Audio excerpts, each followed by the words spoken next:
አርዕስተ ዜና። የኢፌዴሪ ፕሬዝዳንት ታዬ አጽቀሥላሴ በ11ኛው የአፍሪካ ካሪቢያንና ፓሲፊክ ሀገራት ድርጅት የመሪዎች ጉባኤ ለመሳተፍ ማላቦ ኢኳቶሪያል ጊኒ ገብተዋል። እንነግራቸዋለን።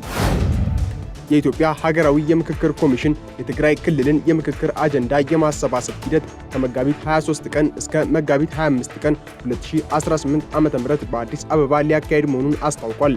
የምክክር ሂደቱን በክልሉ ማካሄድ አለመቻሉ ለዚህ ውሳኔ ምክንያት መሆኑን ተነግሯል። ተጨማሪውን ይዘናል። የተባበሩት መንግስታት ድርጅት በጋና በኩል የቀረበውን የአትላንቲክ ባሪያ ንግድን በሰው ልጅ ታሪክ ውስጥ የተፈጸመ እጅግ የከፋ ወንጀል ሲል እውቅና የሚሰጥ ውሳኔ አጽድቋል። አሜሪካና አንዳንድ የአውሮፓ ሀገራት ውሳኔውን ቢቃወሙም በምዕራብ አፍሪካ ሀገራትና በአፍሪካ ህብረት ዘንድ ትልቅ ተቀባይነትን አግኝቷል። ዝርዝሩን ይዘነዋል። የአሜሪካው ፕሬዝዳንት ዶናልድ ትራምፕ በኢራን የኃይል ተቋማት ላይ ጥቃት ከመሰንዘር በፊት ከቴህራን ጋር ለሚደረገው ድርድር የተቀመጠው የጊዜ ገደብ መራዘሙን አስታውቋል። በዚህ በተራዘመው የጊዜ ገደብ ውስጥ አሜሪካ በኢራን የኃይል ማመንጫዎች ላይ ጥቃት እንደማትሰነዝር ተገልጿል።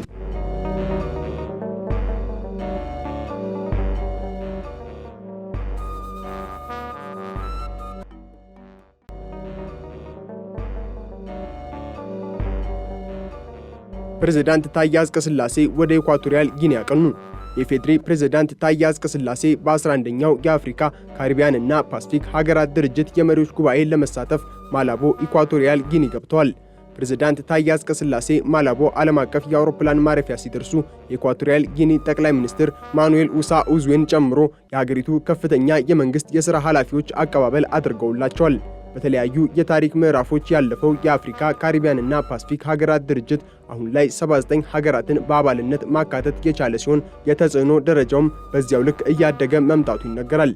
ድርጅቱ በአሁኑ ወቅት ከንግድና ኢኮኖሚ ትብብር በተጨማሪ የልማት፣ ዲፕሎማሲ፣ ፖለቲካዊና ዓለም አቀፍ የፍትህ ጉዳዮች የሚንሸራሸሩበት መድረክ እየሆነ የመጣ ሲሆን 11ኛው የአፍሪካ ካሪቢያንና ፓሲፊክ ሀገራት ህብረት የመሪዎች ጉባኤ ከመጋቢት 18 እስከ 20 2018 ዓ.ም ድረስ እንደሚቆይ ተነግሯል። በጉባኤው ከሶስቱም ክልሎች የሚገኙ የሀገራት መሪዎች እንዲሁም የተባበሩት መንግስታት ድርጅት፣ የአፍሪካ ህብረትና የአውሮፓ ህብረት ተወካዮች እንደሚገኙ ይጠበቃል ሲል ፐልስ ኦፍ አፍሪካን ዘግቧል። የትግራይ ክልል አጀንዳ ማሰባሰብ በአዲስ አበባ ሊካሄድ ነው። የኢትዮጵያ ሀገራዊ የምክክር ኮሚሽን የትግራይ ክልልን የምክክር አጀንዳ የማሰባሰብ ሂደት ከመጋቢት 23 ቀን እስከ መጋቢት 25 ቀን 2018 ዓ.ም በአዲስ አበባ ሊያካሄድ መሆኑን አስታውቋል። የኮሚሽኑ ዋና ኮሚሽነር ፕሮፌሰር መስፍን አርአያ ከትግራይ ጊዜያዊ አስተዳደር በክልሉ የሚገኙ የፖለቲካ ፓርቲዎች፣ የሲቪል ማህበረሰብ ድርጅቶችና ሌሎች የሚመለከታቸው አካላት ጋር 22 ጊዜ ውይይት ማድረጋቸውንም ተናግረዋል። በውይይቱም በተለያዩ አሳይ ባልሆኑ ምክንያቶች የአጀንዳ ማሰባሰብ ሂደቱን በትግራይ ክልል ማከናወን ያልቻለው ምክክር ኮሚሽኑ በአዲስ አበባ እንዲያደርግ መጠቆሙን ተናግረዋል። የህዝብ ተወካዮች ምክር ቤት የኢትዮጵያ ሀገራዊ የምክክር ኮሚሽን የሥራ ጊዜ ከየካቲት 15 ቀን 2018 ጀምሮ ለሚቆጠሩ 8 ወራት ያህል ማራዘሙ ይታወሳል። ከ3 ሚሊዮን በላይ ጉዳዮች በባህላዊና የፍትህ ስርዓት መስተናገዳቸውን የፍትህ ሚኒስቴር አስታውቋል። ባለፉት 5 ዓመታት በኢትዮጵያ እውቅና በተሰጣቸው ባህላዊ የፍትህና የግጭት መፍቻ ስርዓቶች ከ3 ሚሊዮን በላይ ጉዳዮች መስተናገዳቸውን የፍትህ ሚኒስትር ሀና አርአያ ስላሴ ተናግረዋል። በኦሮሚያ ክልል ተግባራዊ የተደረገው ባህላዊ ፍርድ ቤት በሌሎች ክልሎችም እንደየማህበረሰቡ እሴትና ስርዓት እውቅና አግኝቶ ወደ ስራ እየገባ እንደሚገኝ የገለጹት ሚኒስትሯ በቀጣይም ባህላዊ የግጭት መፍቻ የዳኝነት እሴቶችን በሁሉም ክልሎች ተደራሽ በማድረግ የማህበረሰብ አብሮነትና አንድነት ለማጎልበት በትኩረት እንደሚሰራ አስታውቋል። አክሎም በማህበረሰቡ ዘንድ ከፍተኛ ቅቡልነት ያላቸው ባህላዊ የዳኝነት ስርዓቶችም ለዜጎች አፋጣኝ የፍትህ ምላሽ በመስጠት ለዘላቂ ሰላምና እርቅ ገንቢ ሚና እየተወጡ መሆኑን አስረድተዋል። በአፍሪካ ሁሉን አቀፍ የፍትህ ተደራሽነትን ለማረጋገጥ ባህላዊ የግጭት አፈታት ስልቶችን ማጠናከር በሚል መሪ ሐሳብ ለ2 ቀናት ሲካሄድ የቆየው የፍትህ ተደራሽነት በአፍሪካ 2026 ጉባኤ ትላንት ሐሙስ ተጠናቋል። ኢትዮጵያ የዓለም ንግድ ድርጅት አባል ለመሆን ያሳየችው እንቅስቃሴ አድናቆት አገኘ። ኢትዮጵያን የዓለም ንግድ ድርጅት አባል ለማድረግ እየተደራደረ ያለው ቡድን ከ1 ዓመት ባነሰ ጊዜ ውስጥ ያሳካው ውጤት ባለፉት 22 ዓመታት ኢትዮጵያ ካደረገችው እንቅስቃሴ እጅግ የላቀ መሆኑን የድርጅቱ ዋና ዳይሬክተር ንጎዚ ኦኮንጆ ኢዌላ ተናግረዋል። 14ኛው የዓለም ንግድ ድርጅት የሚኒስትሮች ስብሰባ በካሜሩን ያውንዴ መካሄድ የጀመረ ሲሆን የድርጅቱ ዋና ዳይሬክተር ባደረጉት የመክፈቻ ንግግር ላይም ኢትዮጵያ የድርጅቱ አባል ለመሆን ያደረገችውን ከፍተኛ ጥረት አድንቀዋል። የድርጅቱ አባል ሀገራት ኢትዮጵያ በያዝነው የፈረንጆቹ ዓመት የአባልነት ድርድሯን እንድታጠናቅቅ ድጋፍ እንዲያደርጉ ጠይቀዋል።